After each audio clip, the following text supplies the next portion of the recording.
Kung bibigyan ka ng pagkakataong pumili ng magiging kasama sa pelikula, leading ladies, sinong pipiliin mo? Boy, ano nga niya? Narinig mo na.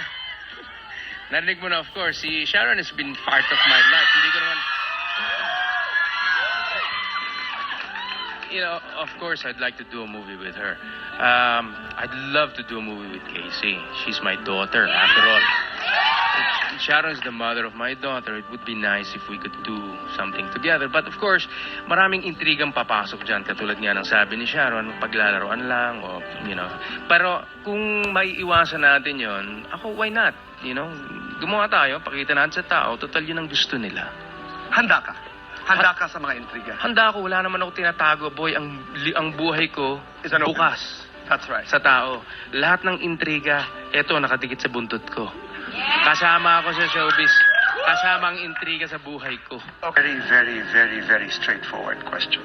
Kasi ito ang itinatanong sa kanya. Would you do a movie with Gabby Concepcion? Ang tagal na namin hindi nagkakatrabaho together. Pero yung following namin hindi nawawala. I started acting kasi siya yung kasama ko eh. Right. Siya, yun, ganun ba? Parang ang sasagot ko agad, sige, shooting na tayo tomorrow, basta maganda yung story. Wala akong problema. Pero, first of all, what matters to me more than my career is my family.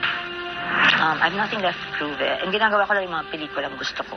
Ibig sabihin, magpapaalam ka kay Francis.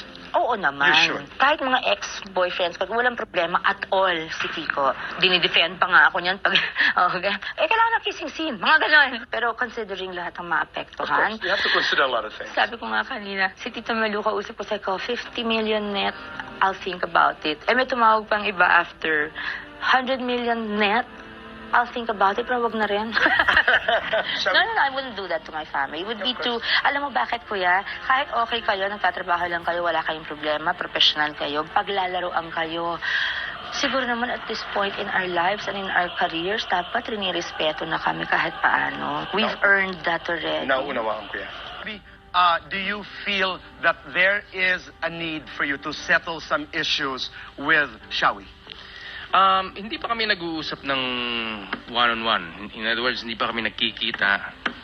Umupo tayo sa isang restaurant, kumain tayo, mag-usap tayo. Are you willing to do it? But, oh yeah, definitely. Alright. But nag-usap na kami sa telepono. Okay. Nung dumadalo sa akin si Casey, especially nung when I was in America, nag-usap kami sa telepono. And we've settled it. Okay na kami.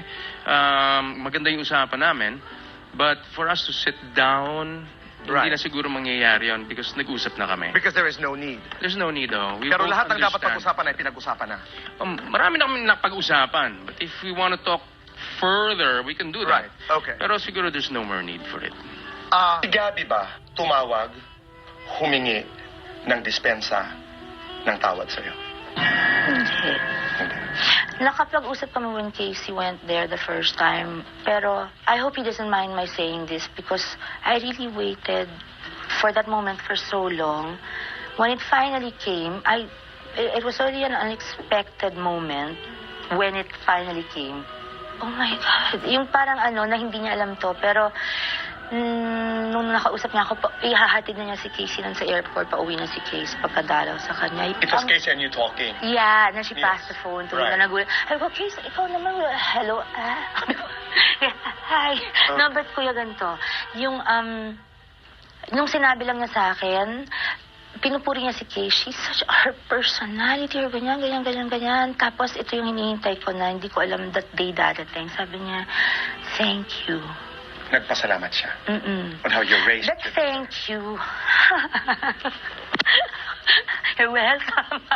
No, pero alam mo, Shawi, importante kasi malaman namin yung... After that, I'll just mixing it. When Rufa interviewed me in the bus also, Yes, hi, right. sweetie, I love you. Yes.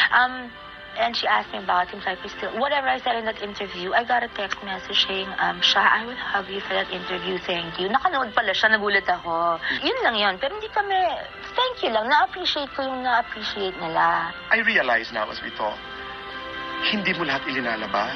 Ay, thank Hindi you ka for saying that. I was Hindi just ka gonna say. nagsasalita. Ang dami mong emosyon, ang dami mong kwento na sinasarili, ang dami mong iyak na ikaw lamang. Ay, galit ba sa'yo si Sharon? Ay, meron nga ba? Well, Siguro sa mga naririnig natin noon, may galit siya sa akin. But that's all in the past. Right, but So kung ano man ang ito, sasabihin ko, kung ano man ang kasalanan na gawa ko sa kanya o kahit na kanino, andito ako para humingi ng pagpapatawad. So let's put all the issues behind us now. I'm not here para mang-intriga. Andito ako to start a new life. Tawi, diretsang tanong. Napatawad mo na ba si Gabby Concepcion? Oo, nakapagpatawad ako kahit na hindi humingi ng tawad. Siya, oo. Kasi at this point in my life, I'm too grateful for the blessings and I'm grateful that secret things had to happen no matter how painful they were so that I would meet Francis who really... Sherry, can I say something? Nay- No. Parang nabasag to. Parang si Francis yung nagdikit. Si Kiko yung Bumuo. Kung ako ay isang flower vase at kinahulog na basag, Siya. kung ano ang pwede pang kunin doon na salbahin ka, pasitikit ka. Si Kiko yun. Oo.